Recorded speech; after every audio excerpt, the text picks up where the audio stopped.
අද කතා කරන්න යන්නේ iPhone 17 series එකට තරඟ කරන්න 16 series එක මග අරපු Xiaomi ගැන. ඉතින් Apple ලගේ ඊළඟට එන අලුත්ම iPhone 17 series එකට තරඟයක් දෙන්න තමයි Xiaomi ලා මේ වැඩේ කරලා තියෙන්නේ. ඉතින් Xiaomi 16 series එක නවත්තලා මේ මාසේ Xiaomi 17 series එක එළි දක්වන්න තීරණය කරලා තියෙනවා කියලා තමයි Xiaomi සභාපති Weibo ඔස්සේ නිවේදනයක් නිකුත් කරලා කියලා තියෙන්නේ. ඒ වගේම මේ Xiaomi 17 series එකට Xiaomi 17, 17 Pro සහ 17 Pro Max යන මොඩල් ඇතුළත් වෙනවා. ඒ වගේම මේ මොඩල් වලට Snapdragon 8 Elite Gen 5 කියන ප්‍රොසෙසර් එක ලැබෙනවා.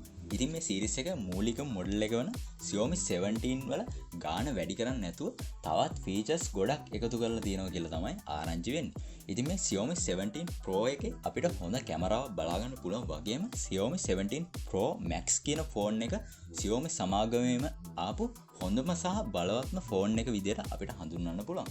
ෆෝන් එක පිටිපස්සේ මේ විදිහ පොඩි ස්ක්‍රීන් එකක් එනවා කියලා තමයි දැනට තියෙන තොරතුරු අනුව ආරංචි වෙන්නේ. ඉතින් මොනම ෆෝන් එකකවත් නැති විදිහ අලුත්ම වෙනසක් තමයි මේ Xiaomi ලා මේ ෆෝන් එකට කරලා තියෙන්නේ. මේ දේවල් වලට අමතරව Xiaomi 17 එකට Hz 120ක refresh rate එකක් එක්ක අඟල් 6.3ක LTPO OLED ස්ක්‍රීන් එකක් එනවා කියලා තමයි මේගොල්ලෝ කියලා තියෙන්නේ. ඒ වගේම මිලිඅම්පර් 7000ක බැටරියක් වගේම ස්ක්‍රීන් එක යටින් fingerprint sensor එකක් ඇතුළත් වෙනවා කියලා තමයි මේගොල්ලෝ තවදුරටත් කියලා දෙන්නේ. ඉතින් Xiaomi 17 series එක මොන වගේ වෙයිද? ඇත්තටම iPhone 17 series එකට තරගයක් දෙන්න පුළුවන් වෙයිද?